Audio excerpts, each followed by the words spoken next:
नमस्कार दोस्तों, आप सभी लोगों का मेरे इस YouTube चैनल पर बहुत बहुत स्वागत है। सभी को एक साथ गुड इवनिंग और नमस्कार। तो आज की इस क्लास में हम नंबर सिस्टम के एक छोटे से टॉपिक को पढ़ेंगे। जैसा कि हमारी जो मैथ्स की क्लास कंटिन्यू है उसी को आगे बढ़ाएंगे। तो हमारा पिछला टॉपिक था नंबर सिस्टम, और नंबर सिस्टम का ही एक टॉपिक है यूनिट डिजिट कॉन्सेप्ट, या इसे हिंदी में हम कह सकते हैं इकाई अंक निकालना। ठीक है, बेसिकली आप सभी को पता होगा इकाई अंक क्या होता है। कोई भी संख्या हो, है ना, तो कोई भी संख्या हो उसमें दाएं तरफ का जो डिजिट होता है ना, राइट हैंड डिजिट जो होता है उसको क्या कहा जाता है, उसको इकाई अंक कहा जाता है। तो इस इकाई अंक को फाइंड करने के लिए एग्जाम में पूछा जाता है अलग अलग तरीके से, बहुत सारे तरीकों से पूछा जाता है। तो वहाँ कहीं ना कहीं हमें दिक्कत होती है, तो उसकी कुछ ट्रिक्स हैं, उसकी क्या है, कुछ ट्रिक्स हैं। तो वो आपको मैं यहाँ बताऊंगा कि कैसे आप बहुत आसान तरीके से इकाई अंक को फाइंड कर सकते हैं। ठीक है, और ये बिल्कुल फ्री के नंबर होते हैं, इनमें आपको गलती नहीं करना है। अगर आप इनमें गलती कर देते हैं तो आप एग्जाम से बाहर हो जाते हैं। तो इन टॉपिकों को बहुत सॉलिड आपको रखना है, जिससे आपका एग्जाम जल्दी से जल्दी क्लियर हो सके। ठीक है, तो इकाई अंक निकालने में सबसे पहला जो कॉन्सेप्ट है ये एक सामान्य नियम है ना। ये क्या है, सामान्य नियम है, जिसको हम जनरल प्रिंसिपल या जनरल लॉ कह सकते हैं। अभी जनरल लॉ या जनरल प्रिंसिपल क्या है, कुछ नहीं है, कुल मिलाकर आपके सामने जितनी भी संख्याएं हो 4322 गुणित 111 गुणित 12 गुणित 332 322, इसमें आपसे पूछे कि इसका इकाई अंक क्या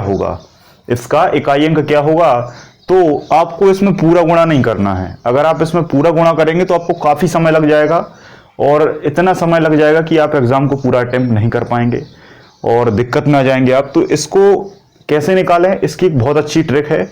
कोई भी संख्या हो और वो किसी भी फॉर्म में हो, आपको कुछ नहीं करना है। आपको क्या करना है, उसका इकाई अंक उठाना है। उसका क्या है, केवल इकाई अंक देखना है, क्योंकि आपको इकाई अंक निकालना है ना। तो जब इकाई अंक निकालना है तो आपको इकाई अंक ही देखना है। तो इसका इकाई अंक आपको निकाल को यहाँ रख लो, 2, इसका 2, इसका 1, इसका 2 और इसका 2। ठीक है, 2 की जगह कुछ भी हो सकता है, कोई भी संख्या हो सकती है, कहीं कोई समस्या नहीं है। आपको टेस्ट करके देखो, शुरुआत में आपको ऐसा करना पड़ेगा। जो लोग नए हैं, जो लोग अदर सब्जेक्ट से हैं, उनको ये थोड़ा सा अच्छे से करना पड़ेगा। जो मैथ से हैं उनके लिए तो ये बिल्कुल हलवा वाली चीज़ें हैं, बिल्कुल आसानी से बन जाती है, कोई दिक्कत नहीं है। तो आपको इकाई अंक लिख लेना है और इसको क्या करना है, आपस में मल्टीप्लाई कर दो। 2 का गुणा जब 2 में होगा तो 2 दूनी 4, 4 एकम 4, 4 दूनी 8 और 8 दूनी 16। आंसर कितना आ गया, 16, और 16 का इकाई अंक क्या है भैया, 6। तो इसका आंसर सही क्या हो जाएगा, 6 हो जाएगा। ठीक है, कोई भी संख्या हो आपको देखते सी करना है। 4139 गुणित 3292, इसका इकाई अंक बताओ। तो आपको पूरा गुणा नहीं करना है, बस 9 उठाओ और 2 उठाओ, 9 दूनी 18, आंसर 18 आ गया, इकाई अंक क्या हो जाएगा, 8 हो जाएगा। ठीक है, जैसे कभी भी ज़्यादा आ जाए, जैसे मान लो एक संख्या ये है, ठीक है, एक संख्या ये है 3299, उसके बाद आपको एक और दे दी 377। तो आप उसको कैसे करेंगे, जब आपको इसमें गुणा करेंगे तो क्या जाएगा, 9 का इंटू 9 होगा तो 81 आएगा। अब 81 आएगा तो कुछ लोग क्या करेंगे, कुछ लोग ये करेंगे कि 81 का गुणा 7 में करने लगेंगे। जो लोग शुरुआत में करते हैं, होता है दिक्कत, कोई दिक्कत नहीं है। तो यहाँ तो क्या है, एक डिजिट आ रहा था कि 2 दूनी 4, फिर 4 एक डिजिट, 4 एकम 4, फिर 1 डिजिट, 4 दूनी 8, फिर 1 डिजिट, 8 दूनी 16, फिर 2 डिजिट आया, लेकिन वो अंतिम पॉइंट पे आया।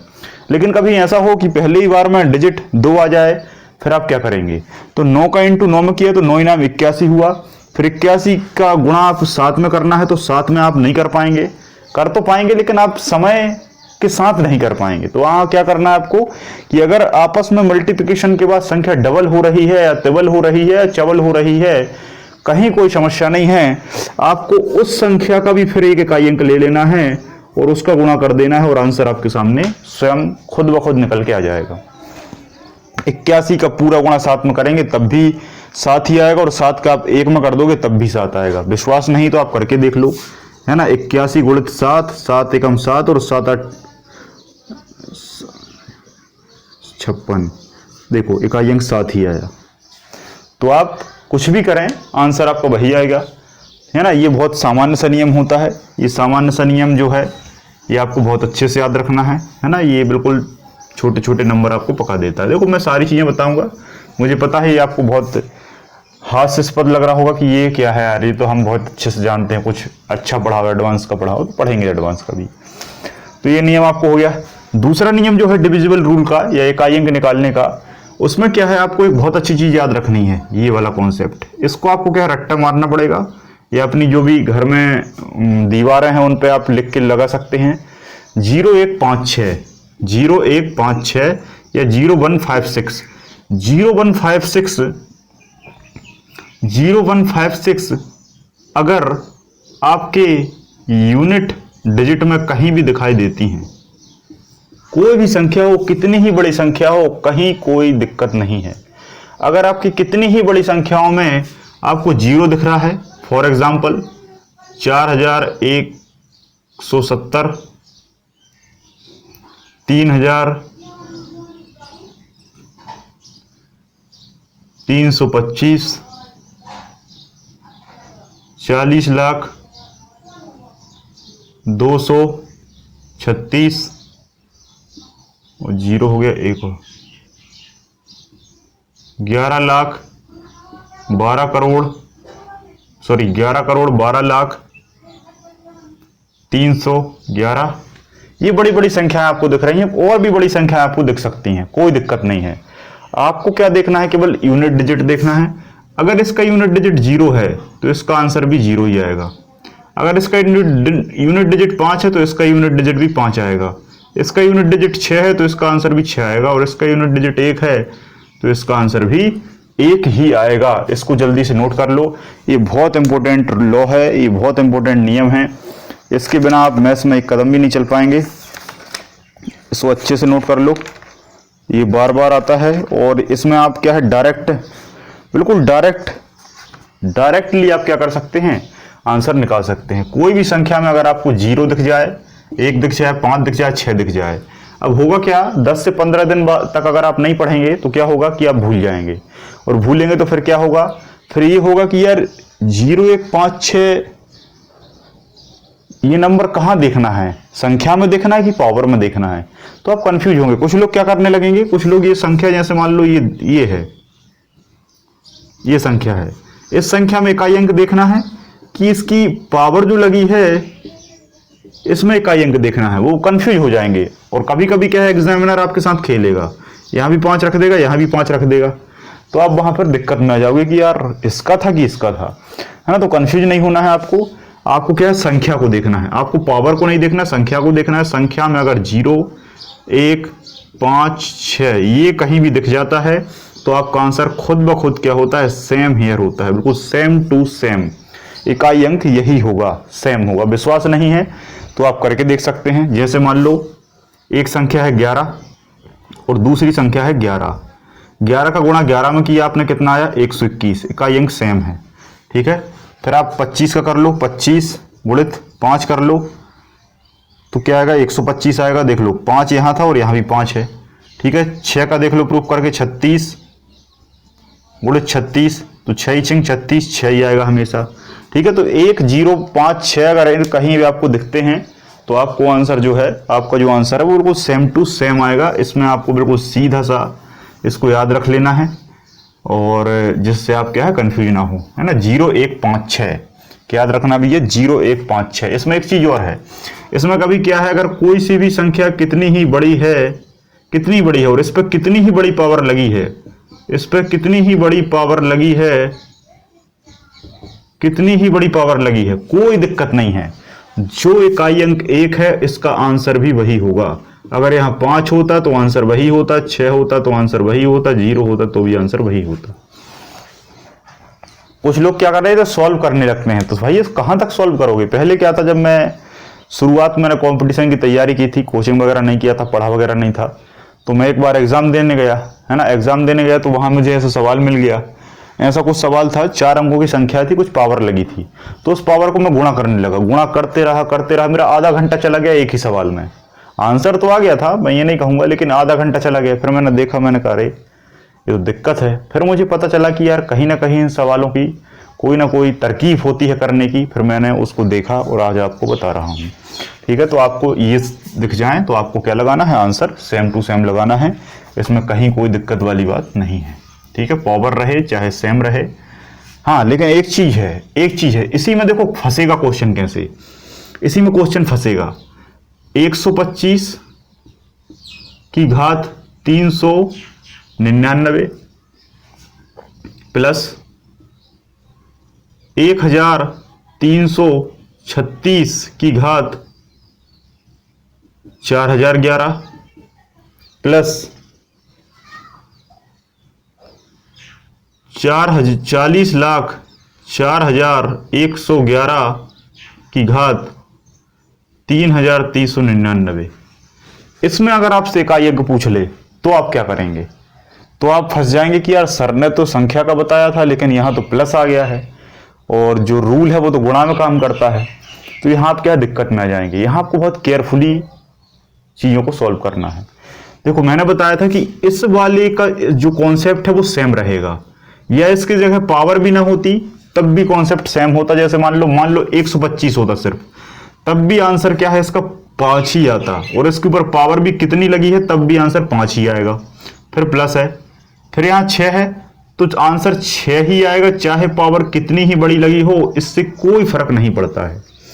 फिर प्लस, फिर इसके बाद 40,000 जितना भी है लेकिन लास्ट में 1 है तो पावर कितनी भी हो इससे कोई फर्क नहीं पड़ेगा, आंसर भी 1 आएगा। तो इसका इकाई अंक भैया 5 होगा, इसका इकाई अंक 6 होगा, इसका इकाई अंक 1 होगा। लेकिन उसने पूछा है कि इसको सॉल्व करने के बाद इस संपूर्ण सामूहिक संख्या का इकाई अंक क्या होगा, तो वहां आपको फिर इनको क्या करना है, जोड़ देना है। 6 और 5 11 और 1 12, तब इसका इकाई अंक भैया क्या हो जाएगा, 2 हो जाएगा। ठीक है, क्या हो जाएगा, 2 हो जाएगा। या फिर इस प्लस की जगह और कुछ भी हो तो आपको वो सॉल्व कर लेना है और आंसर आ जाएगा। ठीक है, तो ये फॉर्मूला बस ऐसे वाले कॉन्सेप्ट में काम करेगा, इसको आपको याद रखना है। या तो सामान्य संख्या हो कोई सी भी, ठीक है, और इसका गुणा किसी से भी हो तो इकाई अंक को आपको ध्यान रखना है। पावर कोई भी हो तो भी आप उसको सॉल्व कर सकते हैं, लेकिन बीच में अगर प्लस वगैरह आता है, माइनस आता है, तो आपको पहले घटा लेना है या प्लस कर लेना है। उसके बाद जो संख्या है फिर उसका आंसर आपको लगाना है। तो आई होप ये दूसरा नियम भी आपको अच्छे से समझ में आ गया होगा। अब हम तीसरे नियम की बात करते हैं। तीसरे नियम में अगर कोई संख्या है, x कोई संख्या है, मान लो 39,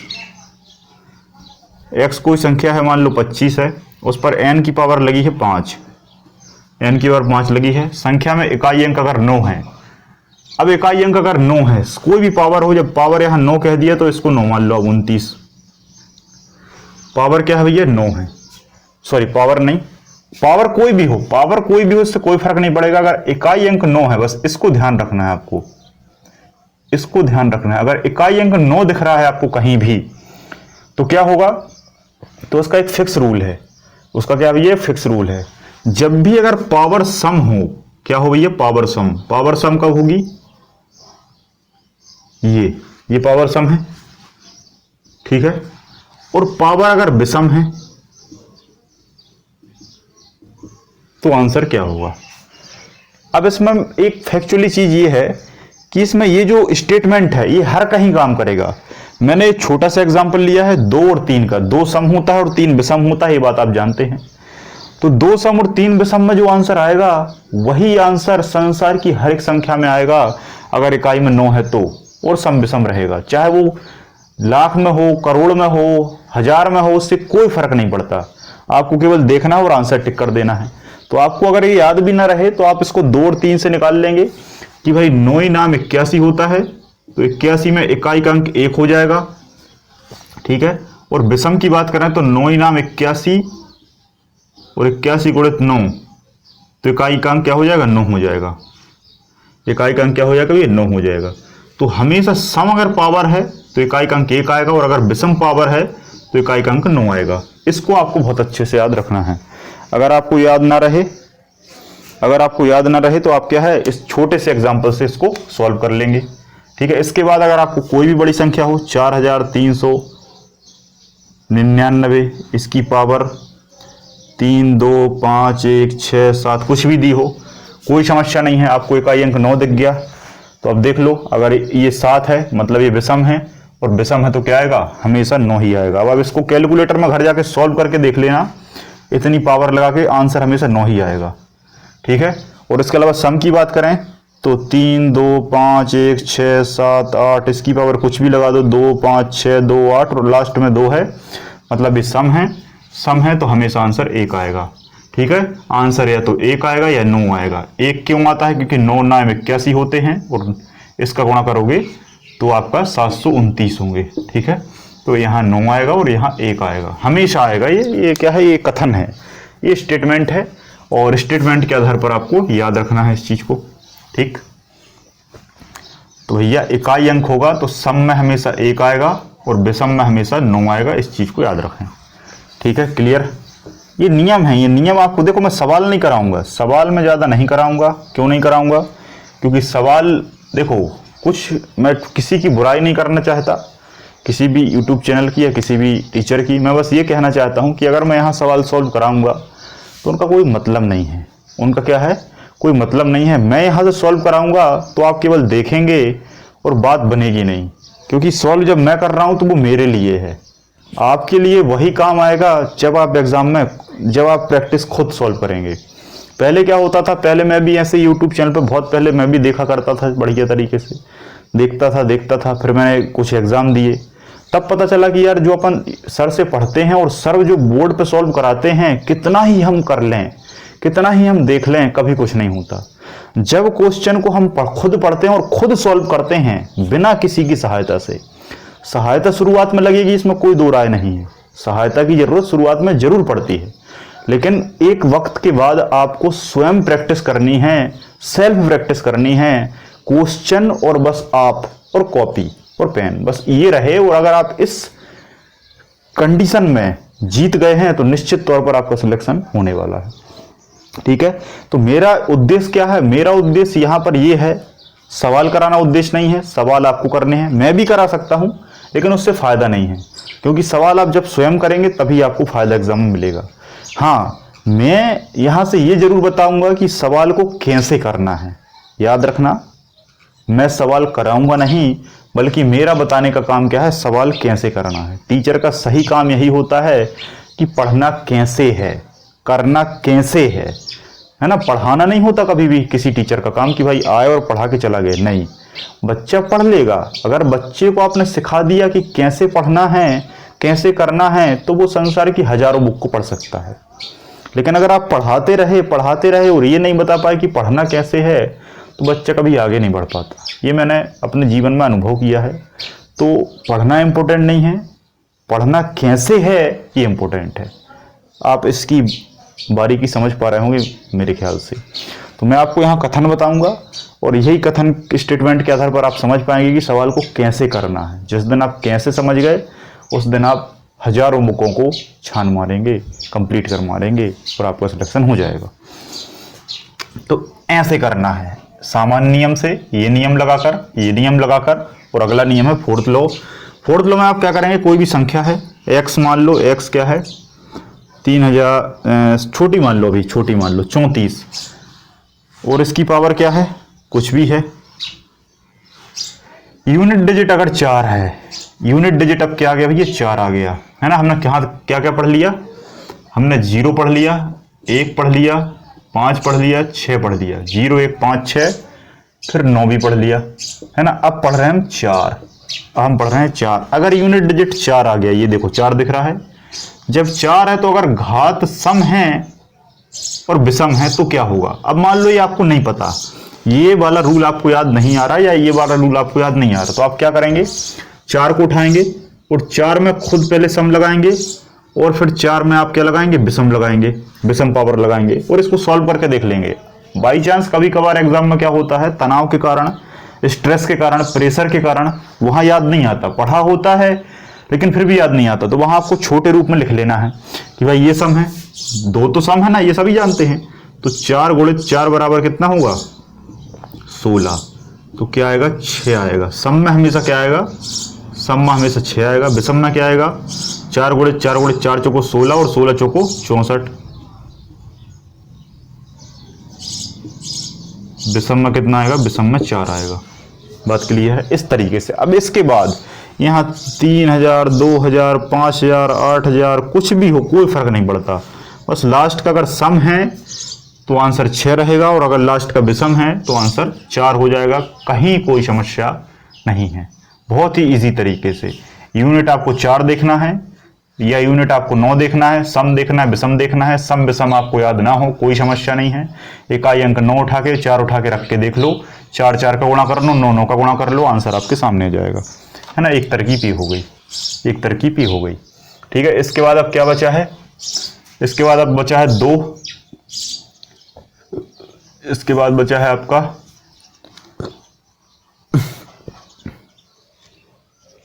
इसके बाद ऐसा कोई पर्टिकुलर रूल नहीं है, इसके बाद ऐसा पर्टिकुलर क्या है, रूल नहीं है। तो फिर क्या है, एक डिविजिबल रूल है ना, भाग देने पर। यहां मैंने लिखा हुआ है नियम नंबर 5, अगर कोई संख्या है और उसकी पावर n है तो संख्या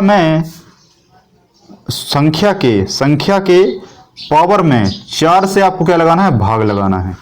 4 से आपको भाग लगाना है और शेषफल 1, 2 या 3 आए तो आपका काम बन जाएगा। शेषफल अगर 1 आ रहा है तो समझ लो पावर कितनी है, 5 है। अरे सिंपल सी बात है, 4 का भाग लगा रहा है। ये इसको क्या कहते हैं, इसको कहते हैं 4 का भाग नियम। 4 इसको कहा जाता है 4 का भाग नियम। इस नियम में बहुत सारी चीजें क्या हो जाती हैं, कवर हो जाती हैं। कैसे हो जाती हैं समझिए, जैसे मान लो एक संख्या है 39, 399 मान लो, इसकी पावर है 5। एक संख्या है 2111, इसकी पावर है 6। और एक संख्या है 4096, इसकी पावर है 7। ठीक है, तो आई होप यहाँ 7 भी आ गया, है ना, यहाँ ये 7 आ गया। अगर पावर 7 है, पावर 6 तो मैंने बता दिया था पहले ही, नहीं पावर 6 नहीं बताया था, ये अंक बताए थे मैंने, है अंक बताए थे, यहाँ पावर का सिस्टम बता रहा हूँ मैं। तो अगर पावर 5 है तब आप क्या करेंगे, इससे भाग लगाएंगे, इससे 4 से। जब 4 से आपने इसमें भाग लगाया तो 4 एकम 4, शेषफल 1 बचा। शेषफल क्या बचा, 1 बचा।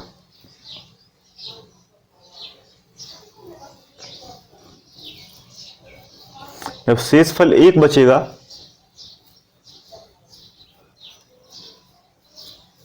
नहीं, ये इसमें नहीं करना आपको, इसमें नहीं करना आपको। आपको क्या करना है, आपको मैं छोटी संख्या से सिखाता हूं। जैसे मान लो 2 की घात है 5, 2 की घात कितनी है 5, क्योंकि यहां पर हमने देखो क्या पढ़ लिया है,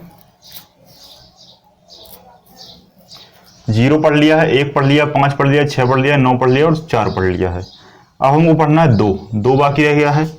अगर 2 है, अगर इकाई अंक में 2 है, घात अगर 5 है तो इसमें आपको 4 का भाग लगाना है। 4 का भाग लगाना है, अगर शेषफल क्या आ गया, 1 आ गया, तो शेषफल अगर 1 आएगा तब सेम आंसर होगा। क्या होगा भैया, आंसर सेम होगा। कैसे सेम होगा, यूनिट डिजिट अगर 2 है तो इसका आंसर यूनिट डिजिट भी 2 रहेगा। कैसे रहेगा, करके देख लो, आप करके देख लो। 2 की घात कितनी है, 5 है, इसको आप तोड़ो, 2 गुणित 2 गुणित 2 गुणित 2 गुणित 2, 2 दूनी 4 दूनी 8 दूनी 16 दूनी 32, आंसर कितना आ गया 32। 32 में इकाई अंक 2। ठीक है, तो अगर 4 से आप भाग लगाते हैं और शेषफल 1 बच जाता है तो आंसर हमेशा 2 जो यूनिट डिजिट में है वही सेम रहेगा। क्लियर है। अगर शेषफल 2 बच जाता है, अगर शेषफल 2 बच जाता है तो यूनिट डिजिट क्या आएगा, 4 आएगा। ठीक है, अगर शेषफल 1 बचे तो यूनिट डिजिट सेम आएगा, अगर शेषफल 2 बचे तो यूनिट डिजिट 4 आएगा, और शेषफल अगर 3 बचे तो यूनिट डिजिट 8 आएगा। कैसे, एक वाला तो समझ में आ गया ना। ये देखो 2 की घात, फिर से लिख देता हूं मैं, 2 की घात 5 थी। ठीक है, अब इसको सॉल्व करना है तो मैंने बताया शेषफल 1, 4 से भाग लगाएंगे तो 1 बचेगा, शेषफल 1 बचेगा तो सेम, यहां 2 है तो आंसर भी 2 आएगा। अगला बात करें, अगर 2 बचे, 2 कब बचेगा, जैसे मान लो 2 है और 2 पे घात है किसकी, 6 की, 6 की घात है, 6 की घात है। अब 6 में अगर आप 4 का भाग लगाएंगे तो 4 4 एकम 4, शेषफल 2 बचेगा। शेषफल अगर 2 बचेगा तो आंसर कितना आएगा, 4 आएगा। शेषफल अगर 2 बचेगा तो आंसर कितना आएगा भैया, शेषफल अगर 2 बचेगा तो आंसर 4 आएगा यूनिट डिजिट। अब आप करके देख लो, जब आप इसको करोगे तो 16 दूनी 32 आया था यहाँ 5 तक, और एक और इसमें गुणा कर दोगे तो 32 दूनी 64 हो जाएगा, 64 हो जाएगा तो आंसर 4 आएगा। ठीक है, तो दो में जो नियम है वो अलग है, थोड़ा सा दो में कैसा नियम अलग है। दो में आपको 5 मिले 6 मिले तो इसमें आपको क्या है, डिविजिबल रूल लगाना है, भाग देना है। जब शेषफल 1 आए 4 का भाग लगाने पर तो यूनिट डिजिट सेम होगा। शेषफल अगर 2 आए तो यूनिट डिजिट 4 होगा, और शेषफल अगर 3 आए तो यूनिट डिजिट 8 होगा। कैसे, 2 की घात कितनी है, 2 की घात 7 है, 2 की घात कितनी हुई है, 7 है। अब आप 7 सॉल्व नहीं कर पा रहे, 4 से भाग लगा दो तो 4 एकम 4, शेषफल कितना बचा, 3 बचा, शेषफल 3 बचा। शेषफल 3 नियम क्या कहता है, अगर 3 है तो 8 आएगा। शेषफल अगर 3 है तो 8 आएगा, तो आंसर आ जाएगा 8। अब अगर 7 है यहाँ तो 2 का गुणा आप 7 बार करोगे, 2 का गुणा आप 7 बार करोगे, 6 बार हम यहाँ 64 तक कर चुके हैं, एक और कर लेते हैं तो 2 चौके 8, ये आ गया आंसर 8। बात समझ में आई तो बोलिए यस सर, नहीं आती फिर से समझिए। किसी भी संख्या में जब पावर में आप 4 से भाग लगाएंगे तो शेषफल 1 बचे तो आंसर वही रहेगा, शेषफल अगर 2 बचे तो आंसर 4 रहेगा, शेषफल अगर 3 बचे तो आंसर 8 रहेगा। शुरुआत में आपको याद करने में दिक्कत होगी, लेकिन एक बार याद हो जाएगा तो फिर आपके क्वेश्चन समय बचाएंगे, और ये समय आप इबारत वाले जो बड़े सवाल होते हैं उनको सॉल्व करने में कर सकते हैं एडवांस मैथ्स में। तो यहाँ पर ये आपको सिंप्लीफिकेशन और ये नंबर सिस्टम, इनमें आपको समय बचाना है। ठीक है, तो समय कैसे बचेगा, जब आपको चीज़ें फैक्चुअली याद होंगी। ठीक है, तो 1 2 3 ये शेषफल कैसे बचता है, 5 6 7 से, 5 6 7 में भाग लगाओगे ये बचेगा और ये रहेगा। और अगर शेषफल 0 आ जाए तब आंसर वही रहेगा, तब आंसर वही रहेगा, मतलब पावर 4 हो जाएगी। कैसे, जैसे मान लो 2 है, 2 की पावर 4 है, 4 में आप 4 से भाग लगाओगे तो 4 से 4 कट जाएगा और आंसर 0 रहेगा। वैसे तो 1 आएगा, लेकिन 4 से 4 जा रहा है तो शेषफल 0 बच रहा है। भाग तो एक बार जा रहा है लेकिन शेषफल क्या बच रहा है, 0। जब शेषफल 0 बचेगा तो आपको पावर 4 ही मान लेनी है, पावर 4 मान लेनी है, इसको आपको कैलकुलेट कर लेना है। 2 दूनी 4 दूनी 8 दूनी 16, आंसर 6 आ जाएगा। क्लियर है, पावर 4 हो जाएगी कुल मिला के। अगर ये बड़ी संख्या भी है तो कोई दिक्कत नहीं है, बड़ी संख्या में आपको 4 से ही उसको कर लेना है। एक चीज़ और बताता हूँ मैं बहुत अच्छी, ये सब नियम तो आपको समझ में आए गए होंगे बहुत अच्छे से। ये नियमों को याद कर लेना, नियम को याद करने में थोड़ा समय लगता है, लेकिन जो कर लेता है तो वो बाजी मार लेता है, ये बात भी आप जानते हैं। यूनिट डिजिट निकालने में सबसे सही क्या है, सबसे सही होता है यूनिट डिजिट को पकड़ना। अगर आप यूनिट डिजिट को पकड़ लिए हैं तो आप सवाल कर जाएंगे, आप सवाल कर जाएंगे, आपको कहीं कोई दिक्कत नहीं होने वाली। कोई भी संख्या आपको दी हो, कोई भी एक, देखो एक मैं बिल्कुल अपना नियम बताता हूं, ये नियम मैं अपना नियम बताता हूं, अपना नियम, ये कहीं किसी पुस्तक में नहीं लिखा, ये मैं अपने अनुभव के तौर पर बता रहा हूं आपको। इस चीज को आपको सुनना है, मैं यहां नहीं लिखूंगा, आपको सुनना है, और आप चाहें तो कॉपी में लिख सकते हैं। आपको जब भी यूनिट डिजिट वाला क्वेश्चन आए, आपको कभी भी एग्जाम में जब भी यूनिट डिजिट वाला क्वेश्चन आए, आपको क्या करना है, संख्या को गौर से देखना है। संख्या कितनी ही बड़ी दी हो, कितनी ही पावर की फॉर्म में दी हो, कितनी ही लंबी चौड़ी दी हो, आपको घबराना बिल्कुल नहीं है, आपको घबराना बिल्कुल भी नहीं है। आपको क्या करना है, जितनी संख्याएं दी हों, जितनी संख्या दी हों, जितनी बड़ी संख्या दी हों, आपको उन सभी संख्याओं को, मान लो जैसे एक संख्या ये है, एक संख्या ये है, एक संख्या ये है, एक संख्या ये है, ठीक है, बड़ी बड़ी संख्या दी हैं। अब इनमें आपको क्या है, यूनिट डिजिट पूछा है, तो आप इनको सबको सॉल्व नहीं करना है, आपको इनको सबको सॉल्व नहीं करना है, आपको सभी संख्याओं का केवल और केवल यूनिट डिजिट उठा लेना है। कैसी भी संख्या दी हो, आपको केवल उनका यूनिट डिजिट उठा लेना है, और यूनिट डिजिट उठाने के बाद आपको फिर उनको सॉल्व करना है। और आप सॉल्व कैसे करेंगे, जैसा सवाल में दिया होगा। कैसे करेंगे आप सॉल्व, जैसा सवाल में दिया होगा। अगर इनके बीच में प्लस है तो आप यहां प्लस लगा दें, इन सभी को जोड़ दें, जो आए उसका यूनिट डिजिट आंसर हो जाएगा। इनके बीच में गुणा है तो इनके बीच में गुणा कर दें, इनके बीच में भाग है तो भाग कर दें, इनके बीच में कुछ भी हो, आपको कुछ नहीं करना, कितनी बड़ी संख्या दी हो उनका यूनिट डिजिट निकालो, यूनिट डिजिट निकाल के जो सवाल में दिया हो ओवरऑल वो साइन लगा के यूनिट डिजिट को सॉल्व कर दो, आंसर आपका सामने रहेगा। यूनिट डिजिट को उठाओ, यूनिट डिजिट को उठाओ सभी के, जो सवाल में साइन दिए हैं वो साइन लगा दो, सॉल्व कर दो, आंसर आ जाएगा। ठीक है, एक एग्जांपल समझता हूं। जैसे मान लो यही था, इसमें मैंने क्या लिखा, यहां प्लस लगा दिया, मान लो प्लस लगा दिया, 3 है, 8 है, 5 है और 9 है, 3 8 5 9 जोड़ दिया, जोड़ने पर जो आएगा वही आंसर हो जाएगा, क्या दिक्कत है। अगर आपको एक बहुत बड़ी संख्या दी है 3 2 5 6 8 9 2, ये बड़ी संख्या दी है, इस पर पावर लगी है, इस पर क्या भी ये पावर लगी है, 4 2 8 9 1 2 3, ऐसी पावर लगी है, और पूछा है इसका इकाई अंक। अब आपने तो कहा कि सर 2 का नियम तो हमें याद नहीं है, मान लो, या कोई भी XYZ आपको कोई नियम याद नहीं है, मैं ये तब की बात कर रहा हूँ जब आपको नियम याद नहीं है। अगर नियम याद है तो आप तो वैसे ही कर जाएंगे, नियम याद नहीं है और आप फंस गए हैं कभी भी, तो आपको क्या करना है, इसका यूनिट डिजिट उठाना है, इसका उठाना है। 2 उठा लिया, पावर कितनी है 3 है, सॉल्व कर दो, 2 गुणे 2 गुणे 2, 2 दूनी 4 दूनी 8, आंसर यूनिट डिजिट 8। बात क्लियर है तो बोलिए यस सर, बात क्लियर है तो बोलिए यस सर, और कमेंट सेक्शन में ज़रूर बताएं कि लेक्चर आपको कैसा लगा। आज के लेक्चर में बस इतना ही। अगर लेक्चर अच्छा लगा हो तो लाइक शेयर और सब्सक्राइब जरूर कर दें, क्योंकि हमें आपके शेयर की बहुत ज़रूरत है। अगर आपका इसी तरीके से शेयर मिलता रहेगा, प्यार मिलता रहेगा, तो हम इसी तरीके से लगातार लेक्चर्स अपलोड करते रहेंगे। और अभी हम योजना भी बना रहे हैं कि आगामी जो एग्ज़ाम में कुछ अलग ऐसे सब्जेक्ट हैं जिन पे बहुत कम डाटा मिलता है या नहीं मिल पाता है, ना के बराबर मिलता है, तो उनके भी हम बहुत सारे लेक्चर आपको दे पाएँ।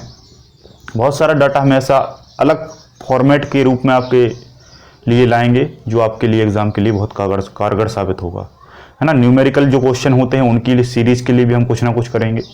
और एक जो एग्ज़ाम का दृष्टि, देखो एक होता है कैसे भी पढ़ना और एक होता है एग्ज़ाम ओरिएंटेड पढ़ना। आजकल 90% सिलेक्शन नहीं होने का कारण पता है क्या है, सिलेक्शन में आता ये है और बच्चा पढ़ ही रहा है। सिलेक्शन इस तरफ है, बच्चा इस तरफ भाग रहा है, सिलेक्शन इस तरफ है, बच्चा इस तरफ भाग रहा है, कभी नहीं होता। उसको पता ही नहीं है कि पढ़ना क्या है। वो ये समझता है कि अगर हम पढ़ लेंगे खूब सारा, 10-20 पुस्तक पढ़ लेंगे, खूब सारा पढ़ लेंगे तो हो जाएगा, नहीं होता। कम पढ़ें, थोड़ा पढ़ें, अच्छा पढ़ें। जैसे कहते हैं ना, एक कहावत है हमारे भारतीय समाज में कि कम खाओ लेकिन अच्छा खाओ, जिससे बॉडी स्वस्थ रहे। ज़्यादा खा लोगे अपच हो जाएगा, समस्या आ जाएगी। ठीक है, तो आप सभी लोगों का इस वीडियो को देखने के लिए बहुत बहुत धन्यवाद। जय हिंद, जय भारत।